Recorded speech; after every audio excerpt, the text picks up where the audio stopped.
essentially, the new rule allows us to do something today that we weren't able to do a year ago. It's actually been a year already that's been in effect, but that is allow us to start our syndications using a 506B exemption, which is probably the most popular ones that most people use.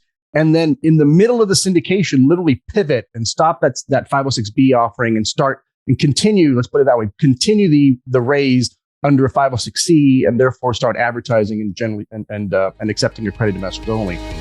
Vertical Street Ventures is excited to announce their first annual national conference, Financially Free in 3, a conference for real estate investors. This is a 2-day event happening on June the 4th and 5th in Scottsdale, Arizona. At this conference, you will hear from experts on how to leave your day job and become a full-time real estate investor. Understand the tax-efficient strategies to keep more of what you earn. Learn how to buy real estate assets that create passive income for you. Meet hundreds of like-minded people and the unique opportunity to take a bus tour around large and small multifamily properties to learn how these investments are operated.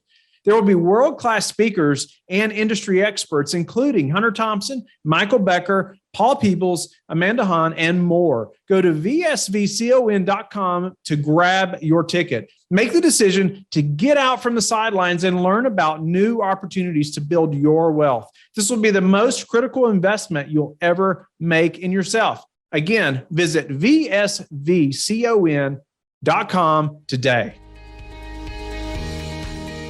This is your daily real estate syndication show. I am your host, Whitney Sewell. Today, our guest has been on the show numerous times. He's brought value every time. He is an expert in part of this business that whether you are an active operator or a passive investor, you need to understand these things about this business and investing and operating your deals correctly and legally. His name is Mauricio Rauld. He's a founder and CEO of Premier Law Group.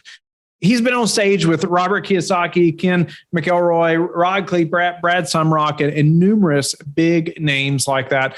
He has been on the show numerous times and brought value that, like I said, we all need to know. And today, we are going to go into some things that we've not talked about on the show before, some recent changes he's talking about going from a 506B syndication to a 506C syndication within the same capital raise, right? Or deal or fund, and changing those offerings, right? Like in mid offering, you're changing from a 506B to 506C. And if you're not familiar with what the differences are between 506B, 506C, I would encourage you to go back and listen to some recent shows or previous shows where we've talked about those things specifically, because we're not going to do that today, but we are going to go into some things around changing that offering so you can accept both sophisticated investors, and then you can also advertise that same offering or the same deal, I should say. It's two different offerings, but he's going to go into some things you need to know when considering that before you start your next offer. Mauricio, welcome back to the show. It's been a long time. You've been on the show numerous times. We've talked about some great topics that any really operator or even passive investor should be aware of for sure. But even passive investors should have some understanding of these things as well. And so there's been some changes recently I'm looking forward to discussing with you, but welcome back to the show. Well, thanks for having me back, Whitney. This is episode 5 for me. This is a record for me. I don't know if it's a record for you, but super excited about this. It's just great topics. I mean, you're in a part of the industry that's so important in our business and have an insight into those things, expertise, really, right? That we must have on our team. But today specifically, I mean, you've brought to light some changes recently that could be so valuable to operators, right, and to investors, but that I feel like they need to know about. And I want us to jump through some pros, cons, things, obviously, that they need to know about. But let's dive in. Obviously, 506B to 506C, and we don't have to dive into really what, B versus C, some of those things specifically, because I know we've done numerous shows about that probably, but, let's dive right into what does that mean? And, what have you seen change and what does this mean for the operator? And let's talk about it. Yeah, this is probably the biggest change that I've seen that not too many people are talking about. I'm not sure too many people know about. So, and to be honest, quite honestly, we've only started doing it. We probably have 5 or 6 people actually do this, but I'll just give you the sort of cliff notes and we'll dive a little bit deeper. But essentially, the new rule allows us to do something today that we weren't able to do a year ago. It's actually been a year already that's been in effect, but that is allow us to start our syndications using a 506B exemption, which is probably the most popular ones that most people use. And then in the middle of the syndication, literally pivot and stop that 506B offering and start and continue, let's put it that way, continue the raise under a 506C and therefore start advertising and generally and accepting accredited investors only. And it's fascinating because when I first came across this thing when I was reading a proposed rule back in November of almost, a year and a half ago, back in November. And I was literally reading this proposed rule and I came across a section where it said this. And I'm like, there's what? Like, this doesn't, I mean, it makes sense, but I'm like, there's no way they're going to allow this because it's essentially, you're taking non-accredited investors in a deal that you're also advertising, which as you guys know is a big no-no. And so because it was November, Christmas is coming up and the holidays, like I didn't get a chance to do a deep dive. And it actually became effective when the final rule came out actually, I think it was January, February. But became effective in March of last year. And I wanted to do a deep dive because it was it's kind of, I want to say revolutionary. It almost like it's too good to be true. But did the deep dive and started honestly talking about it not too long ago, probably 3 or 4 months ago, because I really wanted to make sure we had it right.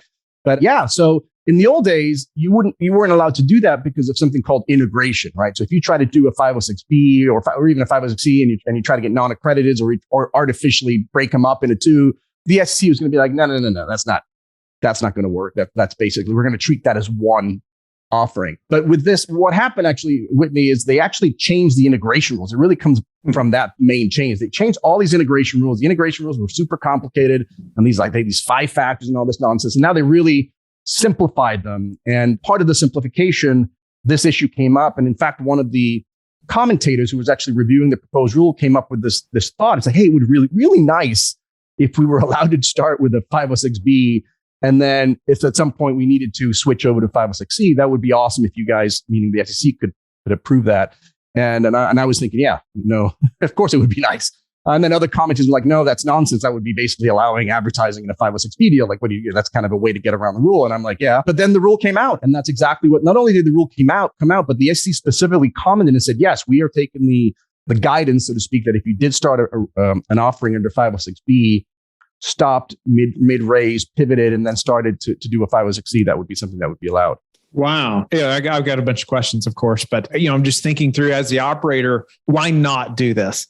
Yeah, that's a great question. I mean, some people don't need it. We've actually had a couple of clients that have started this process, but then end up raising all the capital into 506B, so they don't actually need to do the pivot. But that's a great question. Like, why not? Now, one of the things that you've got to keep in mind is you are kind of doing two separate offers, even though it's the same exact deal, right? You're raising money for a particular project and it's the same LLC. It's virtually the same documents. We update them a little bit, but it's substantially the same documents. But we do have some best practices that we've kind of implemented sort of just on our own, just to make sure that we're super clean. And so one of the things we do recommend is making that decision ahead of time, right? So making that decision before you start raising that, hey, this is something I may want to do, so I want to have it in my back pocket. So let's structure it in such a way that would allow us to easily and smoothly and without any doubt do this transition from a B to a C. So the answer is, I don't know why everybody wouldn't do it, especially Whitney, those clients that, we get calls from clients like, I really want to do a 506C. I'm kind of at that point, but I've got non-accrediteds, right? I've got my investors that have been in here in the past. I've got a bunch of non-accrediteds. I'd love to get them in there as well. This is a way to do that. Get all your non-accrediteds and then pivot. So one way that we have done this in the past, Mauricio, I'd love your opinion about this as well, but is that, we launched a 506C fund, right? And then we said to make it as clean, like you were talking about, as possible. We just want no gray area, of course. But, we closed the fund. We said, okay, this day it's closed. Well, like a week later, we launch a special purpose vehicle, but it's a 506B entity, right? And then we raise it to $5 million. Which allows it to become accredited. Well, what's it do then? Well, it just invested in the fund. And so it was a way for us to kind of backdoor, allow sophisticated investors, to get the same benefit. But this seems more simple to me. This is much more simpler, if that's the right word. But yes. Yeah, I mean, there's some safeguards that we like to take into account. For example, even though it doesn't say anything about this in the rule, but we like to, for example, create separate classes. Right. So class A, for example, would be your 506B raise and the class B, for example, would be your 506C. That way, when you're advertising, it's very clear that you're advertising for the B shares only and you're not really commingling, because that's the key, right? The key is to literally create that sort of proverbial Chinese wall where when you're doing the 506B at the beginning, you're fully complying with 506B, right? No messing around, right? It's Yes, you can bring in some non-accredited sophisticated, but you've got to have usually a pre-existing substantive relationship. There's no advertising, none of that stuff. You really are complying 100% with that B offering.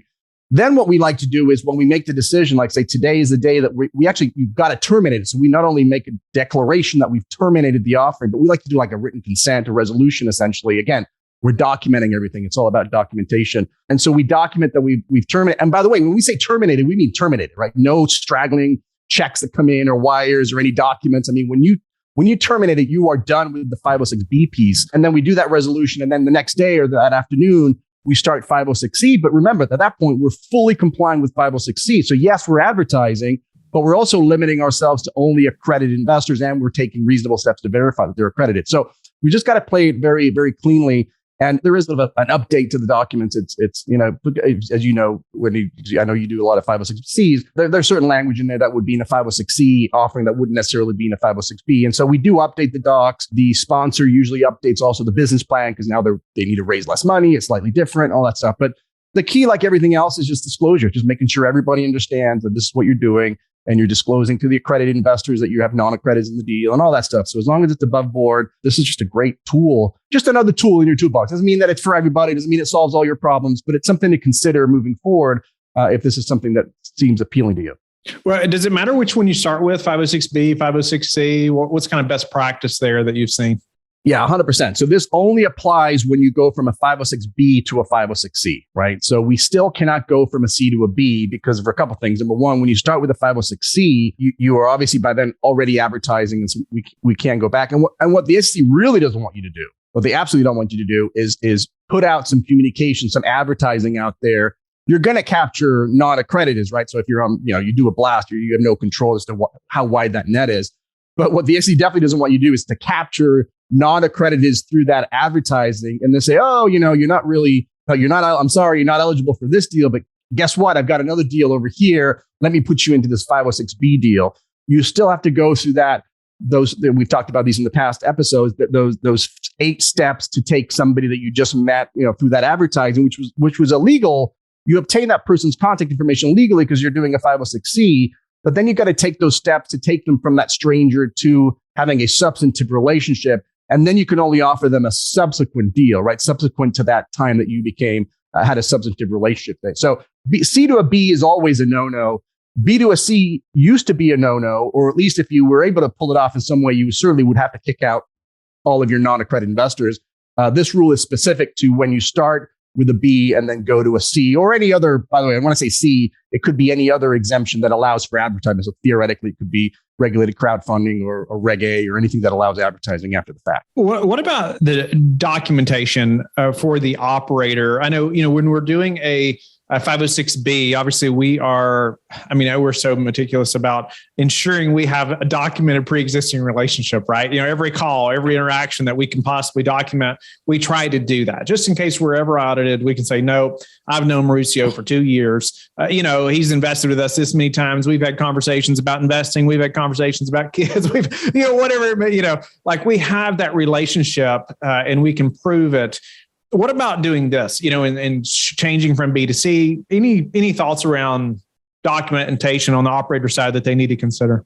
Well, I love that you brought that up because anytime you're doing a B, the documentation piece, I always remind people that it's your burden to prove what exactly you just mentioned. If something happens down the road, it gets challenged and you say, hey, how did you meet Mauricio? Your memory's not going to remember how you met me, or well, maybe yes, we did. But you're not going to remember what event you met him, how many times you called, what kind of information. So documenting that is so key. And some people go to some extremes and sort of recording all the calls and just having, because it's really your burden. So that's critical. But on the 506C route, one of the nice things about C is there aren't that many limitations. So you don't have to worry about your investors having a pre-existing relationship with those investors. You don't have to worry whether they're sophisticated or suitable. They are accredited. And so the only requirement for you on the C really is just to take those reasonable steps necessary to verify that they are in fact accredited. And I know you do this, Whitney, but I highly recommend not doing that on your own. There's plenty of third-party verification companies out there that will verify that. So that documentation piece really should be outsourced. And even CPA letters, which a lot of people rely on,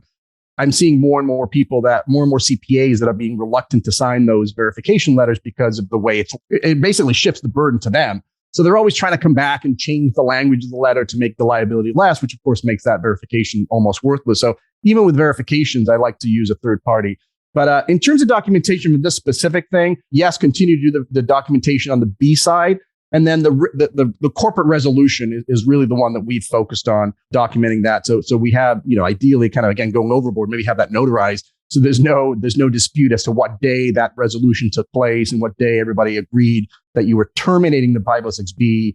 And then as of the date of that resolution moving forward, you were going to do 506C and comply fully with that exemption. What about disclosures in the beginning, like to investors? Like, should we, I liked how you said earlier, you need to make this decision ahead of time. And I think even if you're audited, it would be great to be able to show the SEC that somehow as well. This wasn't like a last minute, oh my goodness, we can't raise the money. Now we have to go do something, right? And so make that decision up front that you're going to do this. And, should we announce that? Should that be in our documents to our investors? Or, when we first make that first blast out about the deal, should it be known to, or is that going to raise red flags to them? Or, we don't want to hold anything back that they need to know. So how do you think about that? Yeah, great question. No, disclosure. If there's ever doubt, you want to disclose, right? So this is something we have now. It usually is the business plan itself, but again, you don't have to blow it out of proportion. There's just some line in there that just lets them know, hey, this is a B that's gonna, we accept non-accredited, but we're gonna go to a C, and it's gonna be very clear. One of the other reasons I like splitting the classes between Class A and Class B, or however you want to split them, is that when somebody's going through the PPM and the operating, you can't miss that, right? There's all references to A and B. Now there's really three classes because of A, B, and then the operator, the sponsor is the C class or whatever. So it's going to be very obvious to them, at least at the beginning, that there are going to be those. So you definitely want to disclose that. And especially for, accredited investors, I think the fact that you are going to have non-accredited investors in the deal, that's a disclosure. Some accrediteds may not like that, because, there's a, which I think there's some merit to that, but with non-accredited, there seems, there's always a little bit more risk that somebody's not going to be happy. Or if there's a cash call, for example, it's much less likely that a non-accredited investor will be able to make the cash call. So those are material disclosures we want to make. And so again, I think in the business plan, you don't have to make a huge stink about it. It could even be a footnote somewhere. When you're describing that it's a 506B, or even where it says 506B, just say 506B and we reserve the right to convert to a C. But it's going to be very clear in the PPM because you're going to have this extra class. So somebody's going to be like, well, what is this extra class for? And it's going to be very, very clear. That, to be clear, also, this extra class, by the way, literally there's zero differences. So the way we've created these, like they have the same amount of voting rights. They have it's the same price. It's the same everything. It's just literally the one class is offered pursuant to one exemption or the other. Doesn't need to be that way. You could certainly change them if you wanted to. So you could theoretically start at 506B, and that's another reason to do the classes. The Class A may be $50,000 minimum because there's a lot of non-accredited. And then when you flip it and you start selling Class B, that minimum could be $100,000 or $200,000 because now they're all going to be accredited. So you don't have to change them. The way we start these off is there's zero difference, but you can certainly incorporate differences if you like. No, that's great insight.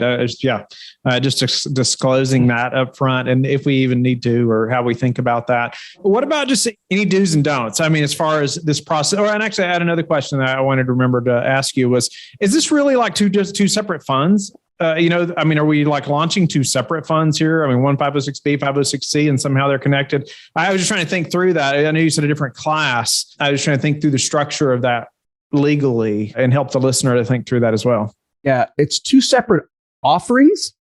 It's a little distinction. There's two separate offerings. One's a 506B and one's a 506C, but it's the same. If you want to use the word fund, it's the same fund.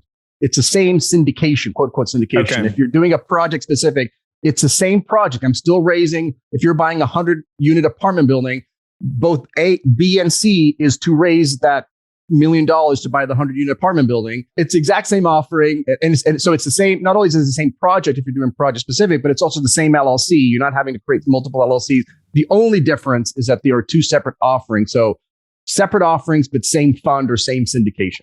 Okay. No, that's awesome. That's great. That helps me to understand that. I hope it helps the listener as well. Any other best practices that we should keep in mind when we're thinking about potentially doing this before we move to a few final questions? I think the best practice is not best practice. It's a requirement is that you treat those two offerings completely separate, right? And when you're doing the B, treat it as a B, like you are, because you're doing a 506B. So comply fully with that law. And then once you do that pivot, which is also a best practice for the corporate resolution, then you comply fully with that 506C. So you're not going to be taking any non-accredited and you're taking reasonable steps to verify. So don't commingle those. Try and think of them in your mind as two completely separate offerings, even though it's the same LLC, it's the same project, everything else is the same, even though the second set of documents will be slightly different. So we need to make sure and have all those funds in from the 506B before, say, we do a switch. Yeah, you don't want any straggle. So yeah, because a lot of times somebody signs the docs and maybe the wires, I sent the wire, but it hasn't hit your account. Like literally, you want to make sure that there's nothing. And same with documents. Like, hey, make sure all the documents are in, that they're all signed, that you've audited your documents, because you are literally ending and terminating. Because once you go to the C, you can't just go back and reopen. It's like, oh, I forgot to do something here, or somebody forgot to do. We want to make sure that we really are very clear. That's why we have that corporate resolution. I think it helps us in best practices to make a very clear delineation as to when we stopped making offers, accepting monies, accepting documents from the 506C. I could see the need to just be very clear about that up front to your investors. Like, you have 3 weeks. We have to have your money in that amount of time. Yeah. Or you're just not getting in the deal because we're switching to a 506C. If they're accredited, well, fine. They can get in 506C offering, right? But those sophisticated, being very clear. And that brings up another great kind of a best practice is, if you're going to do this, start early, right? Because, this is not the deal for you to do, wait until due diligence is over and you're 100% sure you're moving forward. Then you start the process and you're tight against the clock. This is something you want to start right from the get-go. As soon as you're getting into contract, reach out to your attorney, because yes, it's going to take time. Maybe it's not going to take months, but you're going to have to talk to your non-accredited investor. Hey, look, this is open for a week or 2 weeks tops. And so if you don't get in now, we're going to terminate this, because you've got to get going. You've got to figure out, once you get everybody in on your non-accredited, you got to flip it over to the C. So start early would be another good practice. Mauricio, what about some habits, maybe daily habits that have helped, is your discipline about, that have helped you achieve success? Maybe something that's changed, or maybe things that you're honing in on since we've talked last. I continue my habit of getting up at not even the crack of dawn. Today I was up at 4:30, but just getting up early is such a big thing for me, because it gives me a good couple of hours, before the kids get up and the wife gets up. So I've got all that time outside. Now, granted, since the last time we talked, I do have 2 puppies. And so now I got to take care of them in the morning, get them out, get them fed and everything. But that hour and a half that I have in the morning, that's really where I focus on myself. I'm big into personal development. That's when I'm focusing on my goals, focusing on big picture. And that's by far made the biggest difference in my life and where I am now. Couldn't agree more. Same way. What about how do you like to give back? I'm trying to educate the syndication community. So that's how I just try and put as much content. It takes a lot of time to put out this content, and I'm trying to make it pure value add and not trying to do anything else with it. So that's kind of where I'm spending most of my time these days is producing content that hopefully adds value to all the real estate syndication community. Well, you're definitely doing that. Grateful for your give back today. I just think this topic is brand new. I don't think we've ever talked about that on the show. And so I just think it's going to be very helpful to many operators to think through. Hey, maybe this is something I should consider. We can get our sophisticated in, but hey, we can still advertise, in a couple of weeks, right? Or 3 or 4 weeks, whatever. And so very helpful. Appreciate your time, Mauricio, and look forward to talking to you again tomorrow. Sounds like a plan. Thanks, Whitney. Tell the listeners, though, today how they can get in touch with you. You know what? I've got another thing I give back is on Wednesday evenings, I do a Q&A live. And so you can do that at my website, mauriciorauld.com/live. And every week we talk about some topic, have some guests, and anything, again, that adds value to a real estate syndicator. Thank you for being a loyal listener of the show. Please subscribe and share it with your friends. We want to help you become the passive investor you've always wanted to become, but also the operator you've always wanted to become. We want to be the #1 resource for your real estate investing journey. But go to lifebridgecapital.com where you can start investing in real estate today.